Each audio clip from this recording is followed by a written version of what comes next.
Hello everyone and welcome to all of you. जैसा कि आप सब लोग जानते हैं कि एसबीआई जूनियर एसोसिएट्स के फॉर्म्स हैं वो आउट हो चुके हैं और 20 मई उसकी लास्ट डेट है। सो इन केस 2021 में अगर आप अपीयर होने जा रहे हैं फॉर एसबीआई क्लर्क या फिर SBI junior associates, so I would like to share my score card of 2020 prelims जो मैंने एसबीआई एसोसिएट्स का दिया था। सो यहाँ मैं आपको बता दूँ कि मैंने EWS कैटेगरी के अंडर अप्लाई किया था, जहाँ पे EWS की कट ऑफ जो थी 71 गई थी and the same cut off was of general category also. ठीक है, जनरल कैटेगरी की और EWS की दोनों की सेम कट ऑफ थी यहाँ पे। बट मेरा स्कोर जो था वो था 82.50 और मेरे टोटल अटेम्प्ट्स थे 87। मैंने 87 अटेम्प्ट्स किए थे SBI क्लर्क के एग्ज़ाम में जो मैंने लास्ट ईयर दिया था।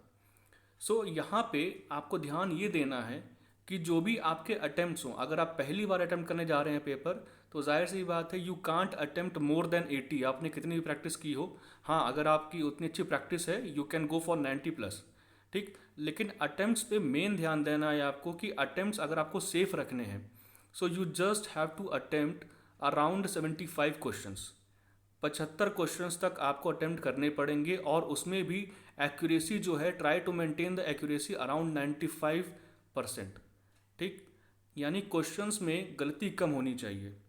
एक्यूरेसी ही और स्पीड ही मेन आपका एस्पेक्ट है as far as banking exams are concern. So अगर बात करें एक्यूरेसी की, तो वो कभी भी आपको एकदम अचानक से नहीं आ जाएगी। You have to practice a lot. ठीक, और इतना भी ध्यान रखिए कि जो लोग वहाँ पे अपीयर होने जा रहे हैं एग्ज़ाम्स में, उनमें हर तरह के कैंडिडेट्स होंगे। कुछ ऐसे भी होंगे जो कि पिछले 2-3 साल से अपीयर करते आ रहे हैं, उनकी प्रैक्टिस आपसे कहीं ज़्यादा होगी। ठीक, लेकिन आपको करना क्या है कि बस अपने पे फोकस रखिए।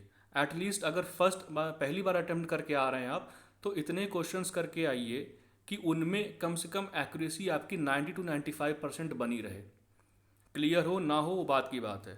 ठीक, क्योंकि आपके पास अभी चांस रहेगा उसके बाद भी।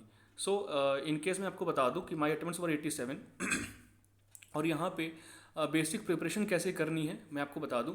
If you are starting for a first time, so while preparing for the exams you have to first prepare for the basics. जो बेसिक चीज़ें हैं, प्री एग्ज़ाम देने जा रहे हैं तो बेसिक तरीके से पढ़ के जाइए। जो आपके बेसिक कॉन्सेप्ट है हर एक चीज़ के, चाहे वो रीजनिंग हो, क्वांट्स हो, या फिर इंग्लिश आपका पोर्शन हो। ठीक है, आपको बेसिक्स पता होने चाहिए। और इसके अलावा क्या है कि देखिए कोई भी इंसान है जो है रातों रात वो प्रैक्टिस करके मतलब कुछ भी अचीव नहीं कर सकता है। आखिर जो इस समय एक्सपर्ट है पजल सॉल्व करने में, कभी ना कभी उसको भी दिक्कत आई होगी। ठीक है, once he was also a beginner. अब जाके तो एक्सपर्ट बना है।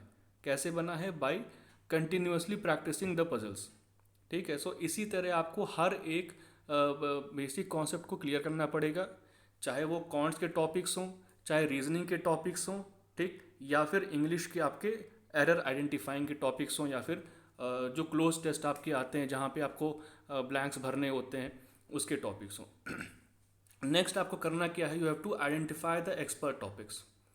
अब इसमें भी हर एक सेक्शन में, यानी इंग्लिश, रीजनिंग एंड क्वांट में, किसी ना किसी कैंडिडेट का एक सेक्शन बहुत ही अच्छा होगा। किसी को इंग्लिश बहुत अच्छी आती होगी, तो किसी को क्वांट बहुत अच्छी आती होगी, तो किसी की रीजनिंग बहुत अच्छी होगी। ठीक, सो इस केस में क्या है, जो आपके पास पहले से आपके टॉपिक्स जो हैं जो थोड़े से स्ट्रॉन्गर एरिया में लाई करते हैं, आपको उसको और स्ट्रॉन्ग बनाना है। ठीक है, you have to make them more stronger. So इस केस में you have to first identify the expert topics, मतलब एक्सपर्ट सेक्शंस आपने अपने आइडेंटिफाई कर लिए। अगर आपका इंग्लिश बहुत अच्छा टॉपिक है तो उसको क्या है कि इंग्लिश का जो सेक्शन है उसको आपको बहुत अच्छे से तैयार कर लेना है। और इन केस अब जो बाकी बचे दो सेक्शन हैं, यानी मैथ्स और रीजनिंग। ठीक, मैथ्स रीजनिंग में क्या है कि मैथ्स रीजनिंग में भी ऐसे कुछ टॉपिक्स होंगे, ऐसे कुछ सब टॉपिक्स होंगे जिन पे आपकी पकड़ अच्छी होगी। जैसे रीजनिंग की बात करें तो सिलॉजिज्म हो गया, इनइक्वालिटी हो गया, ये सारे टॉपिक्स मतलब एक तरीके से they are just cake walk. अगर आप ट्राई करें सॉल्व करने के लिए और आपने एक बार अगर उसको कायदे से प्रैक्टिस में अचीव कर लिया है, सो बहुत ही आसान होता है। आप जस्ट क्वेश्चन देख के बता सकते हैं कि आंसर इसका कौन सा ऑप्शन इसमें करेक्ट आंसर आपका होगा। So next you have to do is practice puzzles daily. Puzzles के बिना बैंकिंग एग्ज़ाम्स क्वालिफाई करना, जो प्री होता है क्वालिफाई करना, it is impossible. Puzzle solve करनी ही पड़ेगी, पजल से नहीं बच सकते आप किसी भी तरह। सो डेली कम से कम, कुछ नहीं तो डेली टारगेट बना के चलिए कि 4 पजल्स होती हैं, आप प्रैक्टिस करें। कम से कम 4 पजल तो प्रैक्टिस करनी ही पड़ेंगी अगर आप बिगिनर हैं तो।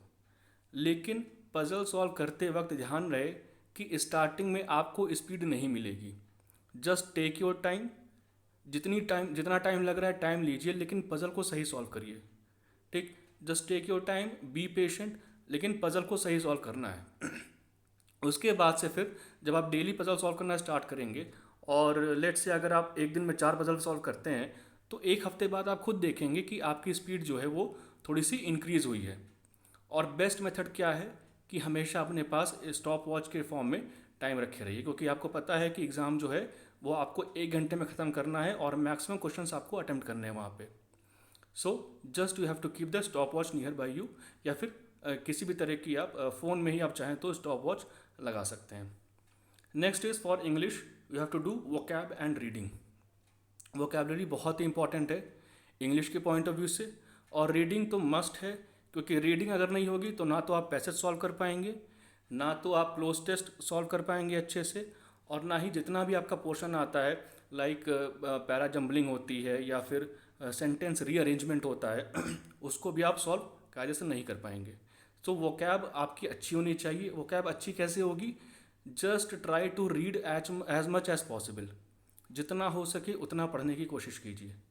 ठीक, स्टार्टिंग में स्पीड नहीं बनेगी, स्टार्टिंग में स्पीड नहीं बनने वाली, और ट्राई कीजिए कि while reading you don't have to just spell out the words. ठीक है, रीडिंग करते वक्त वर्ड्स को बार बार बोलिए मत, just try to read them in mind, mind में पढ़िए और एक एक वर्ड को एक तरीके से जस्ट ट्राई टू रीड, मतलब ऐसा आपको पढ़ना चाहिए कि एक बार अगर आप पढ़ लें कोई पैसेज तो आपको समझ में आ जाए कि पैसेज की समरी क्या है, वो किसके बारे में बात कर रहा है।